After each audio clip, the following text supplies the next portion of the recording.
Déjà vu. Déjà vu is one of the most common and most misunderstood glitches in human experience. It's the overwhelming sensation that what's happening right now has already happened before. You walk into a room, you hear someone say a specific phrase, a certain object catches your eye, and suddenly your entire body tells you you've been here before. Not metaphorically, not emotionally, literally. It's not a vague impression. It's a specific, crystal clear sense that this exact moment, down to the words, the timing, the sounds, is repeating itself. And yet, logically, you know it's impossible. Psychologists define déjà vu as the feeling of familiarity in a situation that is objectively new, and it's more common than you might think. According to a 2004 meta-study published in Psychological Bulletin, about 60 to 80% of healthy adults have experienced at least one episode of déjà vu in their lives. It's especially prevalent among younger adults and tends to decrease with age. For most, it lasts only a few seconds. For others, it can feel like a loop, a moment caught in repetition, playing out the same way twice. Some even report being able to predict what will happen next. The frequency is high, the cause is still debated. The most accepted medical explanation centers on the temporal lobe, the part of the brain involved in memory formation and familiarity recognition, more specifically, the hippocampus and surrounding areas. In patients with temporal lobe epilepsy, déjà vu is often recorded as a symptom, usually during the aura, the warning phase that precedes a seizure. In these cases, the feeling of familiarity is not connected to any real past experience. It's a byproduct of unusual electrical activity, like a spike that briefly activates memory-related circuits without context. One case, published in Epilepsy and Behavior in 2007, involved a man who experienced repeated déjà vu episodes prior to seizures. He described them as waves of reality repeating itself, a precise phrase used by multiple patients in similar case studies. This proves something important. Déjà vu isn't imagined. It has a measurable neurological footprint. Another theory is known as the dual processing hypothesis. It suggests that sensory information is processed along multiple pathways in the brain. If one pathway is delayed by even milliseconds, the brain receives the same input twice, once with a new tag, and once as a memory. That discrepancy results in the false feeling that the moment has already happened. This idea was tested in experiments using virtual reality. In a 2006 study published in Current Directions in Psychological Science, researchers simulated déjà vu-like environments by manipulating spatial layouts to resemble previously viewed but unrecognized scenes. The results confirmed that people were more likely to report déjà vu when the structure of a scene resembled something familiar, even if they couldn't consciously identify it. So déjà vu, in this view, is a pattern mismatch. Your brain flags something as familiar before it fully processes what it is. From a cognitive psychology angle, déjà vu is classified as a source monitoring error. Your brain determines whether something is new or familiar by comparing it to memory traces. When a memory trace is activated without proper source tagging, the brain confuses imagination or partial input with a full recollection. This idea is supported by experiments on implicit memory. Memory you aren't consciously aware of, but that still influences perception. Déjà vu may occur when implicit memory is triggered, but explicit memory fails to link it to anything known. Most people have had minor, fleeting déjà vu, but there are also extreme cases. A man from the UK, known in the literature as Subject AI, experienced chronic déjà vu for over 8 years. Published in a 2010 case report by Dr. Chris Mullane, the subject believed he had already lived through every experience, as if time had stopped progressing. He avoided media, refused new experiences, and became increasingly anxious. Yet brain scans showed no damage, no epilepsy, no psychosis. He was fully aware that the sensation was illogical, but he couldn't escape it. Now, let's step outside the clinical models. If reality is constructed in real time, frame by frame, like a simulation, then déjà vu may represent a frame-level error. the same data packet processed twice, a rendering loop, or a misfire in how events are streamed to consciousness. The eerie precision of some déjà vu moments, the timing, the words, the exact placement of objects, can feel like a scene that's been replayed by mistake. This is why déjà vu is often referenced in simulation theory. It's a moment where perception, memory, and timeline don't sync, and you catch it, not because you're broken, but because something around you is. From a philosophical perspective, déjà vu challenges the assumption that time is linear and irreversible. If you can feel the present as the past, even for a few seconds, then what exactly is now? Is it a continuous stream or a rapid sequence of snapshots, stitched together so smoothly you don't notice? And if that stitching ever fails, maybe that's what déjà vu really is. The seam, déjà vu, is still a mystery. We know it's real, we can measure it, we can provoke it in labs, but we still can't fully explain it. Neurology blames misfires. Psychology blames memory. Some blame glitches in the brain. Others believe it's a glitch in the system itself. But the core experience is universal. You feel like reality is repeating, and for a few seconds you don't trust time. Mandela Effect. In 2010, a woman named Fiona Broom walked out of a conference with a strange memory. She remembered Nelson Mandela dying in prison, not in theory, in vivid, emotional detail. She remembered watching the news coverage, the mourning crowds, the funeral. She was certain, but Mandela hadn't died in prison. He was released in 1990, became president of South Africa, and lived until 2013. Her memory was wrong. But she wasn't alone. Thousands of people shared the same memory. They remembered the same news footage, the same outcome, the same moment that never happened. And that's when the term Mandela Effect was born, a shared false memory, experienced by many with deep emotional certainty, not just a mistake, a glitch. Since then, examples have multiplied. Do you remember the children's book, The Berenstain Bears? Check your bookshelf. It's spelled Berenstain, with an A. It always has been. But millions remember the Einden. Some even claim they learned to spell it because of the book. Or how about this? What does the Monopoly man wear on his face? A monocle, right? Wrong. He never had one. But somehow, that image is burned into our cultural memory. Here's another. Luke, I am your father, the most quoted line in Star Wars. Except Darth Vader never says that. The real line, no, I am your father. Millions quote it wrong, and not just casually. People swear by it. They remember hearing it. How is this possible? How can so many people share the same false memories? One explanation is confabulation, when the brain fills in gaps in memory with plausible details. Memory isn't a recording, it's a reconstruction. Every time you recall something, your brain rebuilds it, like loading a saved game. But during that reconstruction, small details can change. Over time, those changes solidify. You remember the version your brain created, not the original. And the more emotionally charged the memory, the more likely it is to be wrong, the more certain you become. But that doesn't explain the shared part. Why would millions of people misremember the same incorrect thing? That's where things get weird. Some researchers suggest that cultural exposure plays a role. One person remembers it wrong. They talk about it. That idea spreads. Others reconstruct their memory to match. Memory is socially contagious. The more confident someone sounds, the more likely you are to adopt their version of events without realizing it. It's called memory conformity.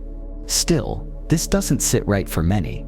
How can the brain fabricate a funeral, an image of Mandela's coffin? How can it rewrite entire media moments that never occurred? That's why some turn to a darker explanation. Alternate realities. What if we're slipping between timelines?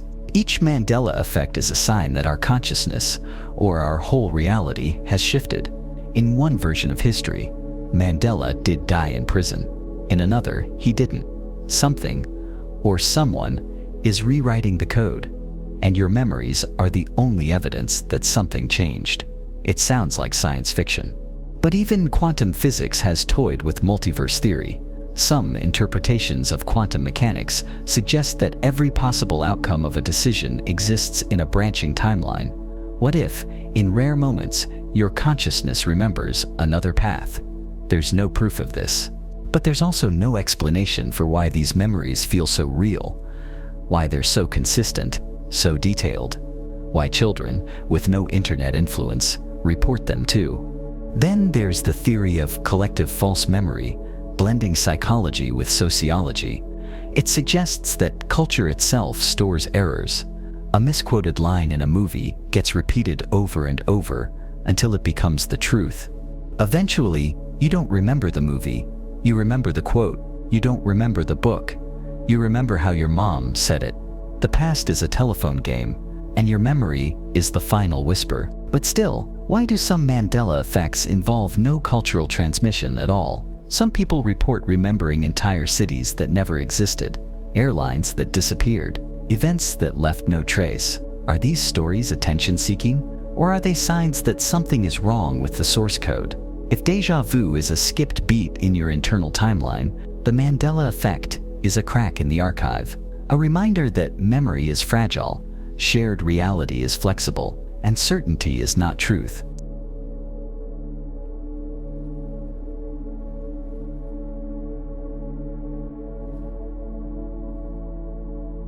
Time skips. You look at the clock. It's 2:14 p.m. You blink. Now it's 2:47. You weren't distracted. You weren't asleep, but 30 minutes are just gone. No memory, no interruption, no explanation, only silence, and a creeping sense that reality jumped ahead without you. This is what people call a time skip, when your conscious experience of time disconnects from what clocks say happened. You were here, and now you're there, and something in between simply didn't exist. If this is making you think, or reminding you of something you felt but couldn't explain, take a second to like, subscribe, and drop a comment. You're not the only one seeing the cracks. Let's keep going. And here's what's terrifying. It's more common than you think. But most people never talk about it until it happens hard. Some stories sound harmless. A commuter zones out during a ride, thinking they were lost in thought, until they realize they can't remember the walk from the platform to the office. Or a student writes for 20 minutes, looks up, and finds that 2 hours have passed. But then there are more disturbing accounts. People report driving down familiar roads and suddenly waking up miles ahead, with no memory of the drive. Some report blacking out mid-conversation, mid-sentence, and coming to in a different room. And worst of all, some experience multiple hours of lost time, sometimes even days, with no drugs, no sleep, and no medical reason. So what's going on? Let's start with the obvious answer: attention failure. When your brain deems the present moment as unimportant or repetitive, it stops recording it in detail. You go on autopilot. This is called highway hypnosis, a state where your conscious mind checks out but your body keeps functioning. It's why you can arrive at a destination and not remember the trip. You were alert, just not there. This isn't dangerous by itself, but it reveals a disturbing truth. Your brain doesn't record all of your life. It filters, it compresses, and sometimes it simply skips. Then there's microsleep, brief, involuntary episodes of sleep that last from a fraction of a second to a few minutes. They happen most often when you're sleep-deprived or fatigued. You can be sitting upright, even moving, and still drop out without noticing. And when you return, there's no transition, no fade in, just a cut, like a scene change. Still, sometimes skips happen under normal alert conditions. That's when we have to look deeper. Let's talk about temporal dissociation. In cases of trauma, anxiety, or extreme stress, the brain can decouple perception from memory. You might be awake, functioning, talking, but not recording. These episodes are often labeled as dissociative fugues or transient amnesia in clinical settings. But to the person experiencing it, it doesn't feel medical. It feels like something broke. And then there are the stories that don't fit any box. People who step into an elevator, feel a jolt of nausea, and exit on the same floor 2 hours later. People who lose only a minute, but feel like they were gone for hours. Like time inside their mind was dragging while the world raced ahead. These are hard to study. There are no witnesses, no objective evidence, only the sensation that time bent or tore. Let's entertain the simulation theory again. If reality is a coded construct, then time is a variable. Maybe what we call time isn't continuous. It's rendered, and sometimes the rendering fails. Maybe the system crashes during a non-critical moment, so it fast-forwards you to the next keyframe. You didn't need the last 30 minutes, so the system deleted them. Some even describe it like this: I felt like reality hit the fast-forward button. Or, I didn't move through time, I jumped over it. The feeling is never neutral. It's wrong, like your consciousness lost sync with the flow of the world, even for a heartbeat. And when it returns, you don't feel relief. You feel displaced. Because it's not just lost time, it's missing time. And once it happens, you can't stop wondering, how many moments have I lost before this? How much of my life was never really lived? You start to notice more, the gaps, the transitions that felt too quick, the conversations that ended too cleanly, the memories that feel like they were inserted, not experienced. And you wonder, am I skipping time, or is time skipping me? Lost in moved objects. You put your keys on the kitchen counter. You're sure of it. You walked in, placed them there, and walked away. 10 minutes later, they're gone. You check your bag, your pockets, the table, nothing. You search the house, growing frantic, certain you're losing your mind. Then, 20 minutes later, they're back, right where you left them. And this is the part that breaks your brain. You already checked that spot twice. This isn't just forgetfulness. It's not misplacement. It's something that feels deeper, like reality rewrote itself in real time. This phenomenon is known by many names: disappearing object phenomenon, object displacement glitch, or simply the borrowed key effect. People report items vanishing, only to reappear later in places that were already thoroughly searched. Phones, glasses, wallets, jewelry. Sometimes the object is missing for minutes, sometimes days, sometimes longer. So what's happening here? The most rational explanation is inattentional blindness. That's when you fail to see something right in front of you because your attention is focused elsewhere. You might physically look at the item, but your brain filters it out as irrelevant. It didn't register, so your memory says it wasn't there. Later, when your attention resets, the item is suddenly visible and it feels like it just appeared. But here's the problem. In many reports, people were calm, focused. They weren't distracted or rushing. They triple-checked the same location and still came up empty until suddenly, it's back. That's where the mind starts looking for deeper answers. Let's talk about working memory collapse. Your brain holds short-term information in a kind of mental RAM, but that RAM is fragile. Stress, fatigue, emotional distractions, even minor ones, can interrupt it. You meant to look at the counter, but your brain never recorded it. Now you have a memory of placing the object, but no visual memory of seeing it again. You trust your memory, but memory is not trustworthy. Still, that doesn't explain the reappearance in plain sight. Some have proposed reality edits, moments when the brain rewrites the scene, either through stress-induced misperception or dreamlike logic. In psychological terms, this overlaps with derealization, the sensation that the world has become subtly unreal or staged. It's more common in trauma survivors, anxiety suffers, and those in prolonged isolation. You feel present, but also not anchored. But some stories go beyond psychology. A woman loses her wedding ring, searches the whole house. Days later, it appears in the middle of her desk, a place she cleans every day. No one else was home. She didn't just miss it. It wasn't there. One possible explanation is cryptomnesia, when your mind hides a memory so deeply that even you believe it never happened. You may have moved the item yourself, but forgot doing so. That missing time creates a narrative gap, and your brain invents a mystery to fill it. It's a psychological cover-up, but what if it's not all in your head? Some people believe these events are temporal slips, minor distortions in the continuity of time.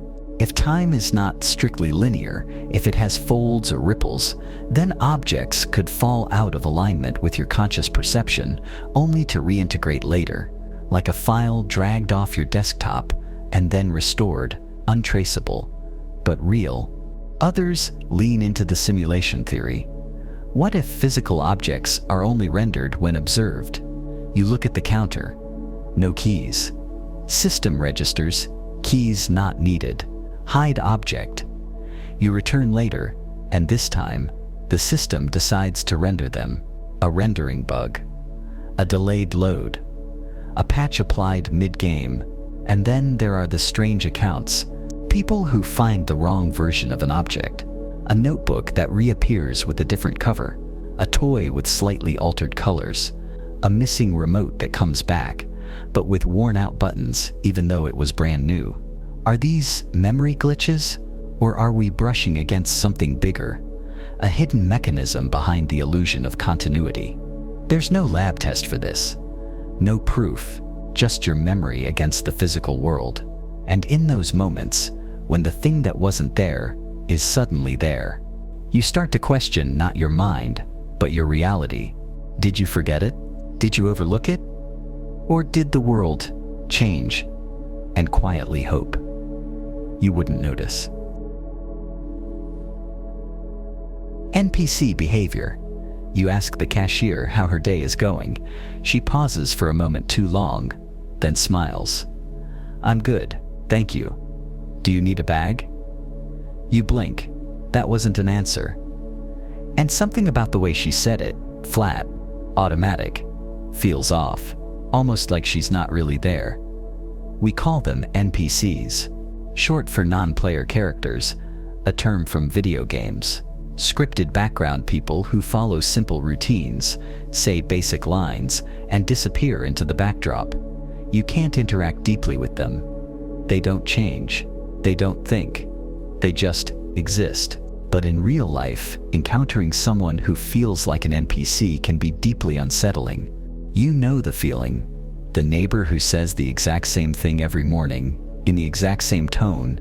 The coworker who always asks how your weekend was, but never reacts to the answer. The person who gives off a sense of hollowness, like they're functioning, but not fully conscious. What's going on here? Let's start with social scripts. Psychologists know that much of our daily interaction is governed by memorized routines, default phrases, gestures, even facial expressions. Think about how often you say, "I'm fine," "Thanks," even when you're not. We run scripts because they're efficient. They help avoid emotional effort, and most people don't notice until something breaks the illusion. When someone uses a script in the wrong context, it feels robotic. The brain catches the mismatch. That's when the glitch sensation kicks in. There's also a phenomenon called mind blindness, the inability to fully model the thoughts, feelings, or intentions of others. It's often discussed in the context of autism, but it's present in everyone to some degree. When we struggle to see someone as a complex, feeling human, especially if their behavior is repetitive or emotionally flat, our brain may subconsciously downgrade them. Not to be cruel, just as a reflex, a cognitive shorthand. NPC, but sometimes it's more than that. Sometimes the person really does seem hollow. You ask a question. They don't respond. They just stare. You try to break the script, and they glitch. They give you a canned laugh, a delayed answer, or nothing at all. Could it be psychological? Yes. Dissociation is one explanation, a state where a person mentally checks out due to trauma, stress, or depression. Their body functions. They talk, walk, even smile, but internally, they feel nothing. They're not present. They become their own NPC. But what if it's not just them? What if it's you? Ever walk into a room and feel like everyone is acting as if the people were placed there just for your benefit, like the world is rehearsing a play and you're the only real actor? This is called solipsistic derealization, a disturbing thought spiral where you begin to question if anyone else is real. It often emerges in those with existential anxiety, depression, or long-term isolation. It's the brain trying to anchor itself and failing. When you no longer feel emotionally connected to others, your mind starts rewriting them as filler characters. It's terrifying, and it's more common than most would admit. And yet, not all NPC behavior is pathological. Some believe there's something fundamentally staged about modern society. In a world where people consume the same content, echo the same phrases, and follow the same digital rituals, is it any wonder that behavior starts to feel synthetic? You start to notice the repetition. People saying, live, laugh, love, without a trace of irony. Strangers having identical conversations in different cities. Ads and memes shaping real people's words and thoughts. It's not just a glitch, it's a loop. Simulation theorists believe that NPC behavior is exactly what it sounds like. Background entities running limited scripts until needed. Not everyone in the world is rendered fully. Some are placeholders. Environmental dressing, a terrifying thought, but one that strangely explains the blank stares, the delayed responses, the feeling that you're the only one who knows something is wrong. But what if it's all in your head? A defense mechanism, a way to explain emotional distance in a world that feels more connected and lonelier than ever. Maybe NPCs aren't broken people. Maybe it's you, observing too closely, noticing the seams in the script, realizing the illusion, and once you see it, you can't unsee it. You start to wonder, how many people in your life are just running the program? And worse, how many times have you? Spontaneous human combustion. Spontaneous human combustion is the sudden, unexplained ignition of a person's body without any clear external source of fire. The cases are rare, but they exist, and they're disturbing. A person is found burned to death, often reduced to ash, while the surrounding room is mostly untouched. No open flames, no accelerants, no witnesses. In some cases, the fire is so intense that bones are completely destroyed, something that normally requires a crematorium-level furnace, but the furniture nearby, still intact. A newspaper just a foot away remains readable. The bed beneath the victim is scorched, but not fully burned. The rest of the room, undamaged. It doesn't make sense. And that's the problem. There are over 200 documented cases throughout history. Many involve elderly people, often alone, often found seated. In some, the torso and limbs are incinerated, but the hands or feet are untouched, as if the fire started from within, not outside. Investigators call it a mystery. Skeptics call it a myth, but the remains are real, and no one has been able to fully explain them. The leading theory is called the wick effect. It suggests that the body, once ignited by a small flame, can burn like a candle, using fat as fuel and clothing as a wick. The process is slow, low flame, and can last for hours. That would explain the deep burning of the body, and why the rest of the room is mostly spared. But there's a problem. In most cases, there's no clear ignition source, no cigarette, no fire, no spark, and some victims were described as bursting into flames in front of other people, suddenly, without warning. No smoke, no scream, just fire, from the inside out. Other theories include static electricity, alcohol saturation, acetone buildup in the body, secret medical conditions, But all of these fall short, because none of them can reproduce what's actually seen in these cases. A person consumed by fire in an otherwise normal room. That's why some people believe spontaneous combustion isn't a medical problem, it's a system failure. If the body is a biological machine, and consciousness is tied to energy, then maybe, just maybe, under certain unknown conditions, the system overloads. Energy builds up inside the body, emotional, electrical, or otherwise, and with no release valve, it detonates, not in a violent explosion, but a slow internal ignition. Something breaks in the hardware, and it burns. In glitch terms, it would be like a rendering asset overheating from the inside. A corruption of internal data that triggers a full deletion through fire. It sounds ridiculous, but so does the idea of a human turning to ash without burning the furniture around them. And yet, here we are. There's one more theory, not scientific, not even paranormal, just psychological. Some believe spontaneous human combustion could be the physical expression of extreme emotional suppression, years of grief, guilt, rage, compressed and contained, until the body simply breaks down from the inside, a kind of self-destruction that no one sees coming. No warning, no explosion, just a quiet, silent burn that leaves nothing behind but ash and questions. False awakenings. You wake up in your bed. The room is dim, familiar. You sit up, stretch, maybe check your phone. Everything feels normal until something feels off. Maybe the numbers on the screen are wrong. Maybe your reflection blinks when you don't. Or maybe there's just a feeling deep in your gut that this isn't real. And then you wake up again in the same bed. This is what psychologists call a false awakening. A dream in which you believe you've woken up, only to realize, sometimes minutes, sometimes hours later, that you're still asleep. And sometimes it happens again, and again, and again, each layer more distorted than the last, each reality convincing, until it cracks. At first glance, false awakenings sound like a simple sleep phenomenon, common, harmless. But when you experience them, really experience them, they feel like reality itself is lying to you. Let's get scientific.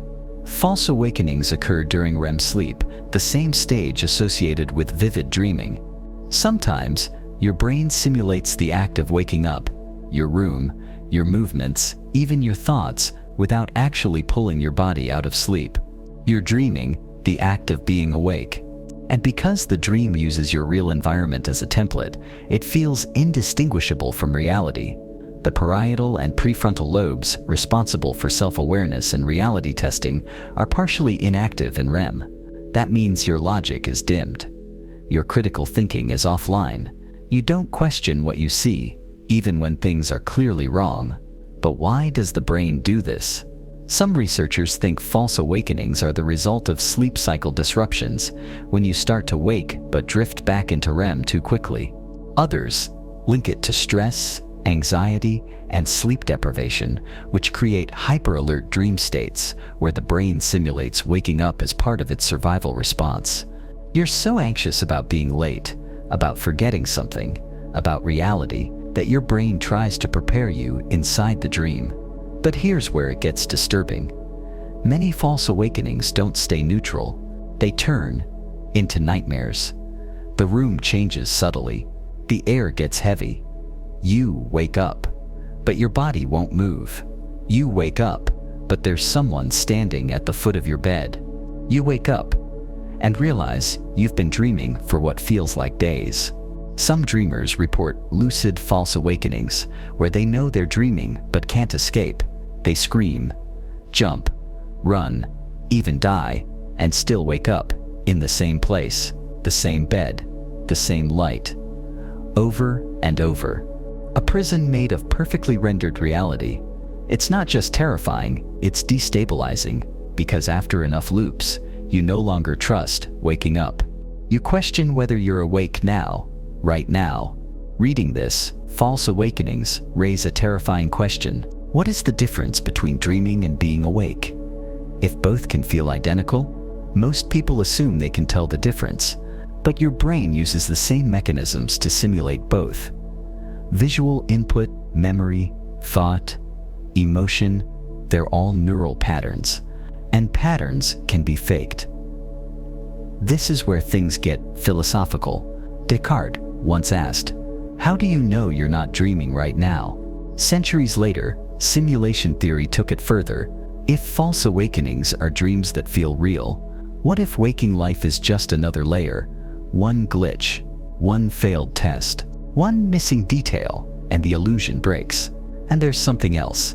A growing number of people report recurring false awakenings, not just one bad night, but sequences over months or years where they repeatedly dream the act of waking. They begin to wonder, are they ever really awake? A handful of psychiatric case studies show patients who couldn't distinguish between sleep and reality anymore. Some developed reality confusion disorder, a terrifying blend of lucid dreaming, sleep paralysis, and dissociative states that left them emotionally fractured, unable to trust their senses, or time, or their own memories. And you have to ask, if you can't trust the moment you wake up, what else in your life could be a layer? How many days have you lived inside a dream? How many mornings were just scripts? How many people, rooms, routines were simulations? You think this is reality, but that's what you thought the last time, and the time before, and the time before, and the time before that. Reality lag. You open a door, and for a split second, the room behind it feels like it took too long to appear. You turn your head, and the world stutters. The audio of someone speaking feels like it arrived just behind their lips moving. You blink, and the light seems to flicker. Not in the bulb, but in everything. That's a reality. Lag. It's not quite déjà vu. Not quite dissociation, but a brief, unnerving sensation that reality is loading slowly, as if your surroundings are buffering, like a video trying to catch up with itself. Most people have felt this, but they brush it off. "So I'm tired. I must be imagining it." But the experience is unforgettable because it makes you question whether what you're seeing is rendered in real time. Let's explore the psychology. One possible explanation is sensory latency, a natural delay between when your eyes perceive light, your ears hear sound, and your brain synchronizes the data. Your brain actually delays what you see for a few milliseconds so it can align all your senses into a coherent experience. But when one system lags, due to stress, fatigue, drugs, or neurological disruption, the illusion of seamless reality breaks. And when that happens, you feel it, not as confusion, but as something wrong with the world. Another explanation is neural processing bottleneck. Your brain filters out the vast majority of sensory input to keep you from being overwhelmed. But occasionally, something overloads the system, a sudden burst of sound, emotion, or sensory conflict, and the system fails to keep pace. For a moment, you see the world before it's fully rendered. This effect is more common in people with migraines, epilepsy, and derealization disorders. Some describe the world as looking flat, hollow, or artificial during these moments, as if someone turned down the resolution. But for many, it happens without any medical condition at all. You walk into a room you've been in 1,000 times, and it feels slightly off, like the furniture was placed a fraction of a second too late. You hear a voice you recognize, but the tone is missing something. Your body is present, but your perception is desynced. This is where the glitch theory kicks in. If consciousness is a stream of rendered experience, then a lag in that stream would feel exactly like this: a delay between cause and effect, a gap between observation and confirmation, a crack between the input and the illusion. Gamers know this feeling well. When a high-end game runs on low-end hardware, you get frame drops, the world stutters, movement feels rubbery, physics break. What if the brain, under stress, exhaustion, or emotional overload, behaves the same way? Now imagine your brain isn't under stress. Imagine you're well rested, alert, and it still happens. Some people report time drag moments, walking through a hallway and feeling like the scene took a second too long to boot up. Others describe audio desync, hearing a sentence that doesn't match the speaker's mouth. One person even described it as, like reality sneezed and for a second forgot what it was doing. What causes that? Maybe it's neurological. Maybe it's subconscious disassociation, a brief moment where your perception detaches from your environment before reattaching, like a lagging cursor snapping back into place. Or maybe, just maybe, it's not your brain. It's the system. The simulation theory explains reality lag as a resource optimization flaw. The world is only rendered in high fidelity when you're observing it. If something in the code malfunctions, if too much is being rendered at once, the frame rate drops. You feel it as stutter, delay, blur, desync. You notice when someone speaks before their mouth moves. You notice when light hits your eyes, but your brain doesn't quite catch it in time. You notice when turning your head feels like dragging a camera across a frozen scene. Most of the time, you shrug it off. You keep moving. The system catches up. But every once in a while, you stop, you blink, and wonder, was that me or the world? And in that moment, you realize that what you call real time might not be real at all. Coincidence overload. You think of an old friend you haven't seen in years. That night, they text you. No reason, no context, just hey. You laugh it off. Weird timing. The next day, someone says their name in passing. Then you see it written on a billboard. Then a news article. Again and again. By the fourth time, it's not funny anymore. It's unsettling. It's like reality is repeating something to make sure you notice. Coincidences happen all the time, but sometimes they pile up in just the right order. At just the right moments, until it doesn't feel like chance anymore. It feels like a message. This is coincidence overload, when the frequency, timing, or emotional impact of unrelated events becomes so precise, so eerily aligned that it feels deliberate. Psychologists say we're wired for this. The brain is a pattern detection machine. We evolved to find connections between sounds, shapes, faces, and behaviors because it helped us survive. Hear a rustle, see a shadow, find a predator. That instinct is still inside you, but today, it's turned inward. You find meaning in everything. There's a term for this, apophenia, the human tendency to perceive patterns or connections in random data. It's the same phenomenon behind conspiracy theories, dream symbolism, and people seeing Jesus in a piece of toast. But here's the problem. Sometimes the patterns are too good, too tight, too timely, too personal, and that's when the glitch feeling kicks in. You're thinking about a childhood memory, and a random stranger walks by humming the exact song from that memory. You mention a strange word in conversation, and the same word shows up in a headline 10 minutes later. You joke about running into someone, and bump into them around the corner. Once is chance. Twice is weird. 3 times? You start to question everything. Some people call it synchronicity, a term coined by psychologist Carl Jung. He described it as meaningful coincidence, where 2 events are connected, not by cause, but by significance. To Jung, these moments reveal something deeper, an unconscious alignment between the individual and the universe. Science disagrees.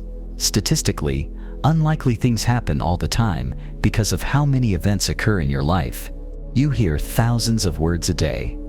You walk past hundreds of faces. Your brain forgets most of it, but when 2 events happen close together and match, your brain locks on. It becomes unforgettable. This is called the Baader-Meinhof phenomenon, or frequency illusion. You notice something once, and then you see it everywhere, not because it's suddenly appearing more, but because your attention is tuned in. The pattern was always there. You just didn't see it until your brain decided it mattered. So the coincidences aren't increasing. Your awareness is But try telling that to someone who's experienced the other kind, the coincidences that feel targeted. Some people report long chains of interconnected events, like reading about a rare animal, then dreaming about it, then seeing it on a stranger's shirt the next day. Others describe impossible alignments, thinking of a phrase and hearing it out loud a second later, being in the exact right place to avoid an accident. By a few seconds, calling someone at the precise moment they were about to call you. Not once, not twice, but regularly. And that's when people start to whisper about the system, that maybe it's not just the brain creating patterns. Maybe it's the environment responding to attention. Maybe what you focus on starts to generate feedback. Simulation theorists suggest reality is rendered based on your mental state, a system designed to reflect attention and reinforce loops. In this view, coincidences aren't random, they're echoes, signs that the system is adjusting, or watching. But here's the terrifying part. Once coincidence overload starts, it's hard to stop. Your mind is now primed to connect everything. You enter a feedback loop. You see patterns because you expect them, and the more you see, the more convinced you become, until even the absence of a coincidence feels suspicious, and you start to ask, are these patterns real, or am I creating them?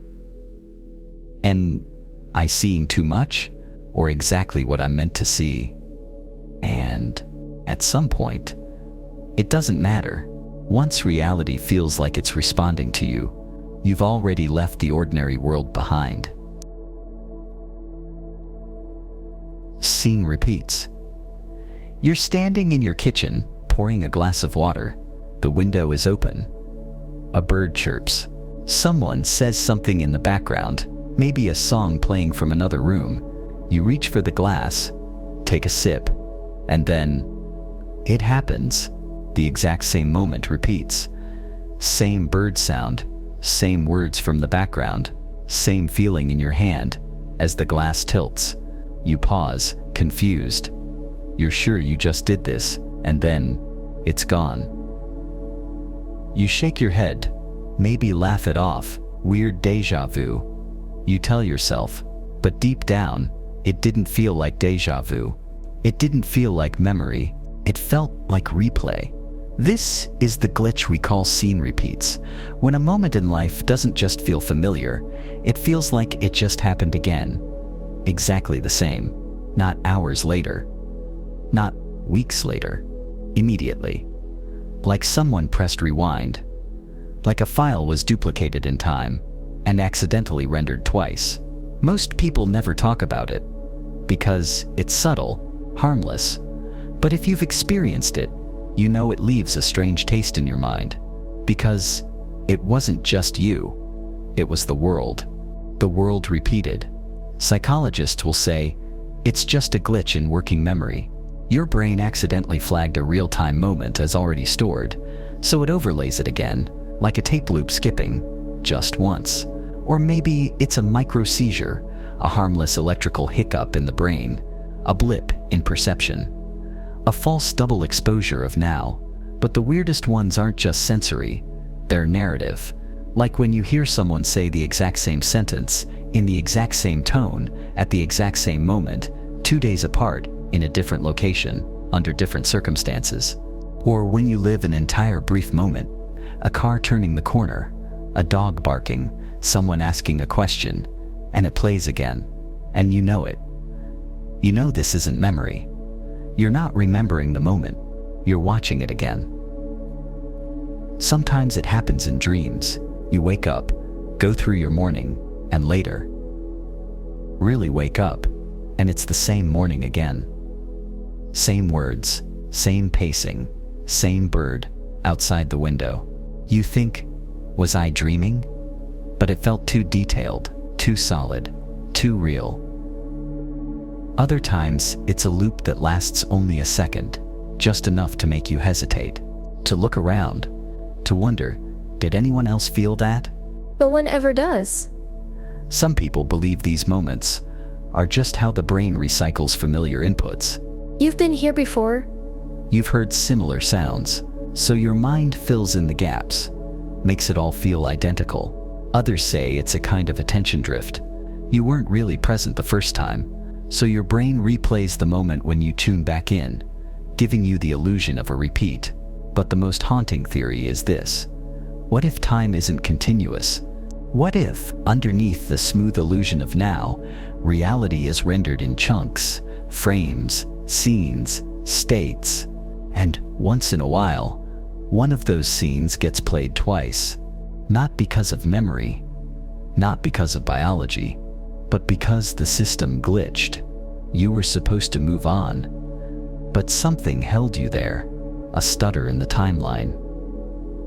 A second take.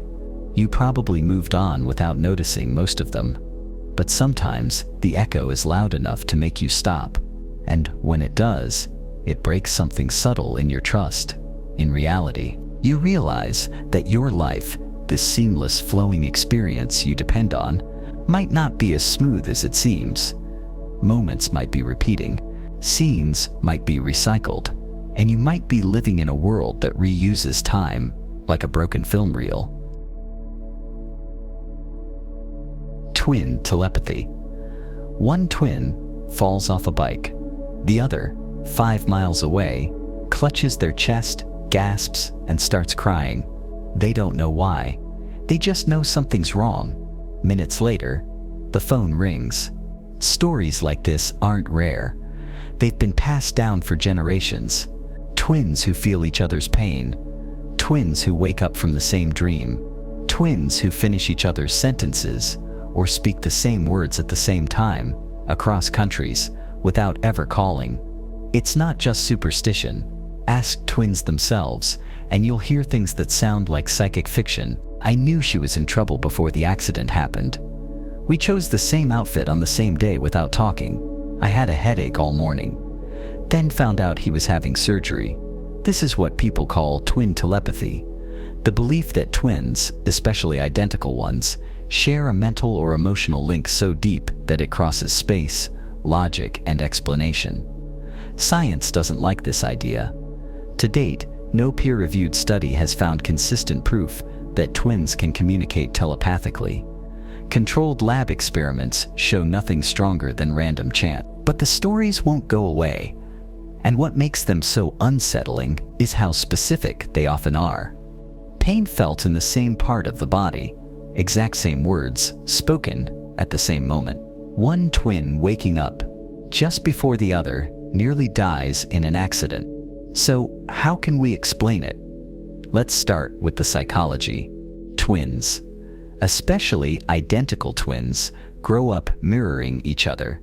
Same voice tones, same habits, same routines. They don't just finish each other's sentences because they're linked. They finish them because they know what the other one usually says. This is called predictive modeling, the same thing your phone does when it autofills your sentence. Except in this case, your brain is the AI and your twin is the training data. There's also emotional synchrony, the idea that people who are extremely close become biologically tuned to each other. Heart rates sync, hormones sync. When one twin is anxious, the other might feel it, not through magic, but through subtle emotional tracking developed over decades. Still, that doesn't explain the stories that cross distance. How can one twin feel a seizure the moment it begins in the other, across an ocean? This is where researchers start to shrug. Maybe it's a coincidence. Maybe it's selective memory. You remember the hits, forget the misses. Maybe people just want it to be true. But maybe there's something more. Some neuroscientists are quietly exploring non-local consciousness, the idea that awareness might not be completely trapped inside the brain, that human minds, especially genetically identical ones, could share a deeper level of connection than we can measure. Not words, not thoughts, but emotion, distress, a tug on the cord between two bodies that used to be one, and then there's the glitch angle. What if twins are more than genetically close? What if they're running on the same base code? Imagine two characters in a simulation, both copied from the same template. Their thoughts, responses, even emotional maps are 99.9% identical. What happens when one feels pain? Maybe, sometimes, the pain leaks across.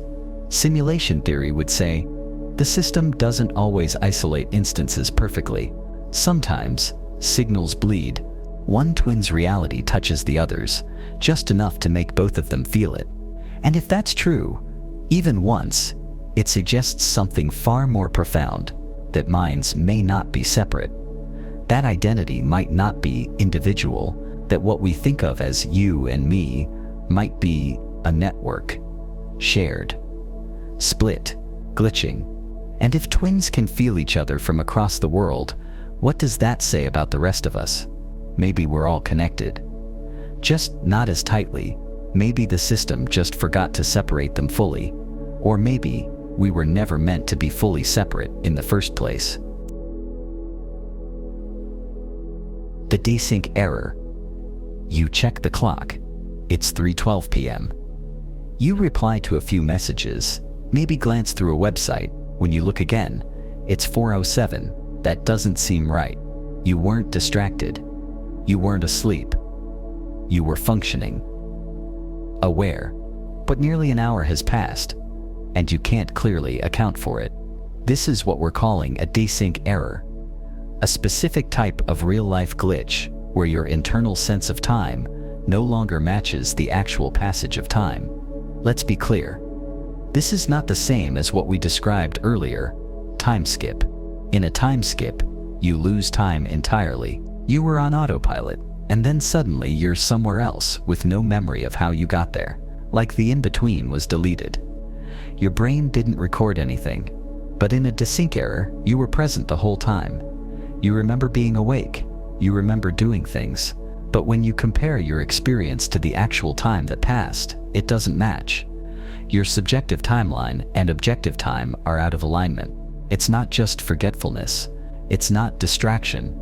It's a very specific, disorienting moment where time feels wrong. There are a few known causes for this. The most common is related to dissociation, a state where the brain blurs or flattens your experience of time under stress or fatigue.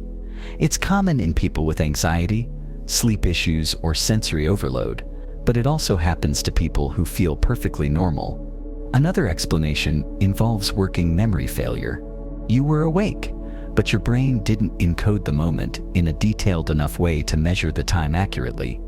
You feel like only 15 minutes passed. The clock says 45, and you start to question which one is real. There are more serious neurological theories too. Some researchers point to transient temporal lobe disruptions, micro events in the brain that don't knock you out, but interfere with time processing. They've been observed in people with migraines, epilepsy, and even in healthy people under the right stress conditions. But none of that fully explains what it feels like. People who experience this don't say they were confused. They say, I was there the whole time, but the time passed too fast, or didn't feel right. Some feel like they lived through 20 minutes of mental activity in only 5. Others say the opposite. A 30-minute task felt like it should have taken 2 hours. It's not a blackout. It's not a time warp. It's a desync, like your internal clock was off by a few beats, or the world's clock moved differently while you weren't looking. Some people report repeating this pattern daily. They sit down to work, start a task, and suddenly it's dark outside. They feel cheated. Not just of time, but of continuity.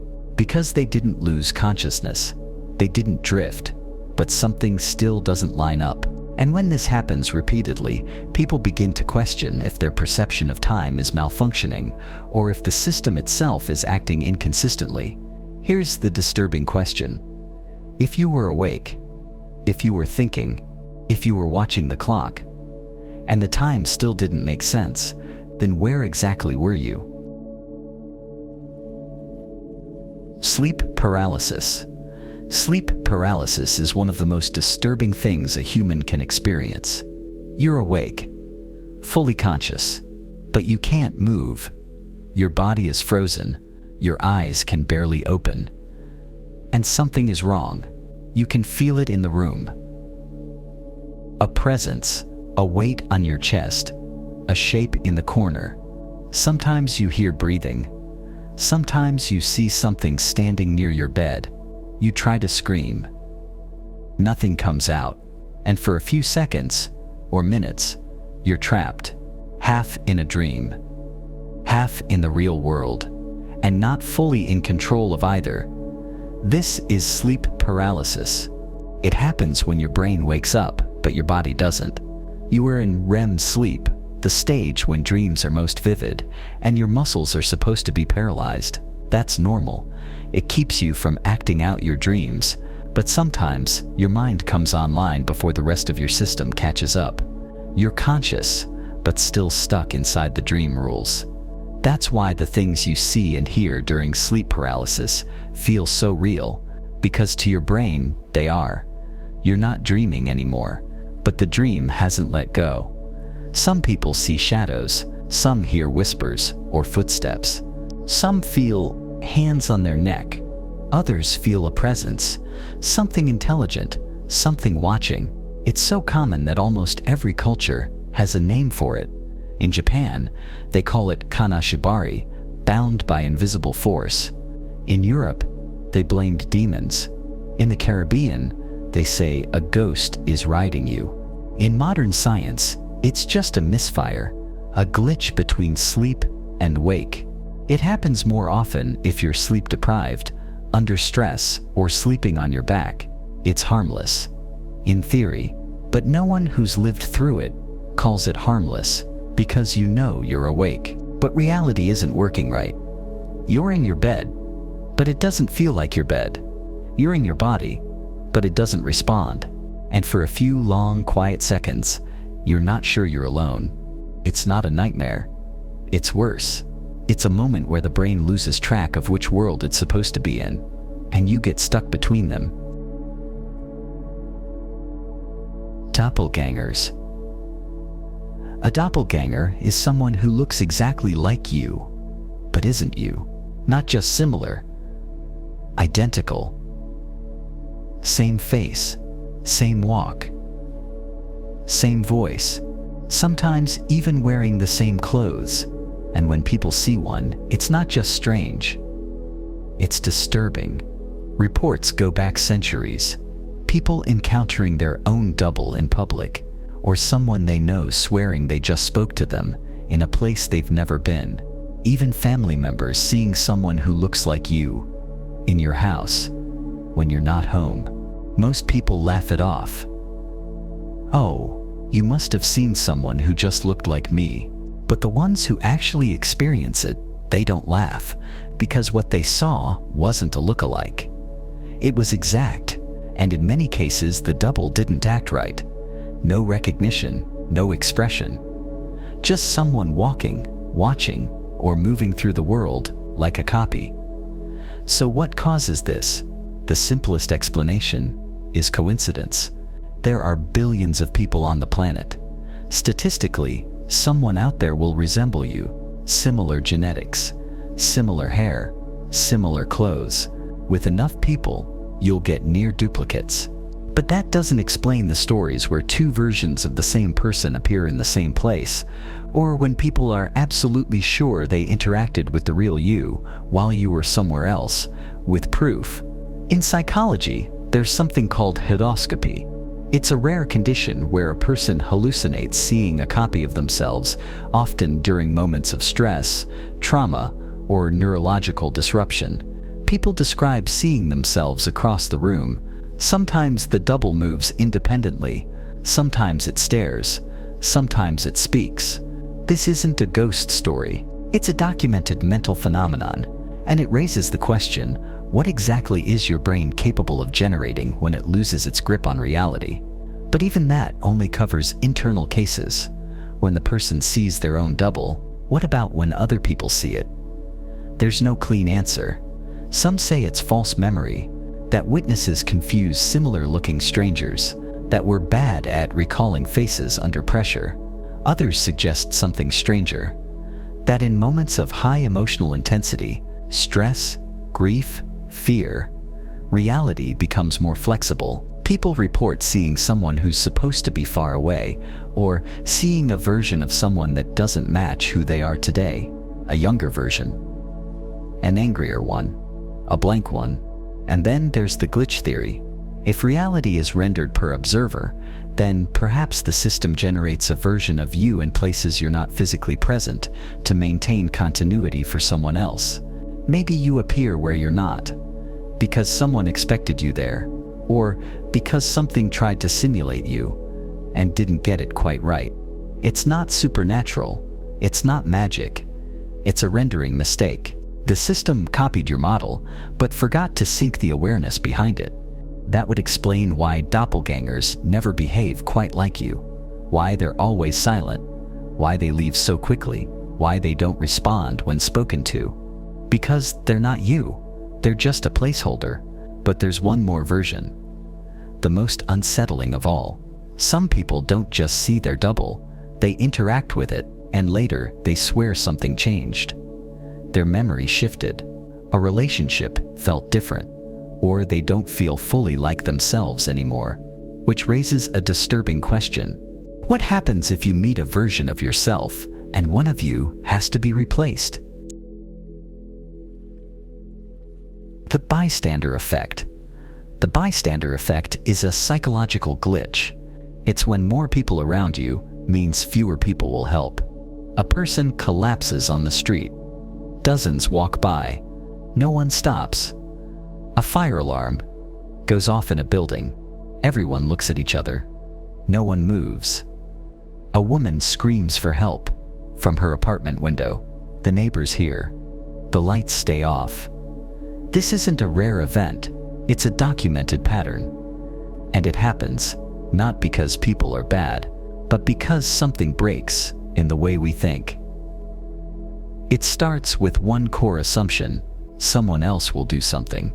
The more witnesses there are, the more that thought spreads. Responsibility gets diluted.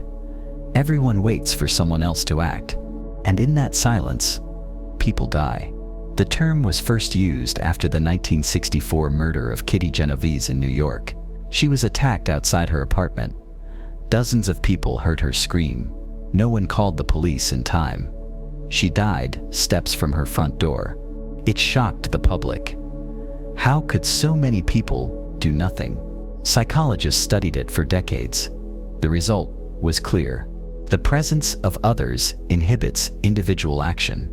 If you're alone and see someone collapse, you're likely to help. If you're in a crowd, that likelihood drops, not because you don't care, but because your brain is watching the group. No one else is reacting, so it must not be urgent. That's called pluralistic ignorance.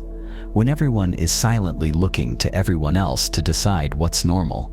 So we freeze, we look around, we wait, and by the time someone acts, if anyone does, it might be too late. It's not just in emergencies. A child is bullied in public.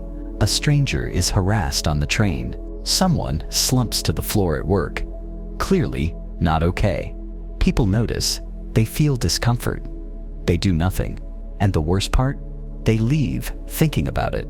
Thinking they should have done something. Knowing they could have. The bystander effect isn't about bad people.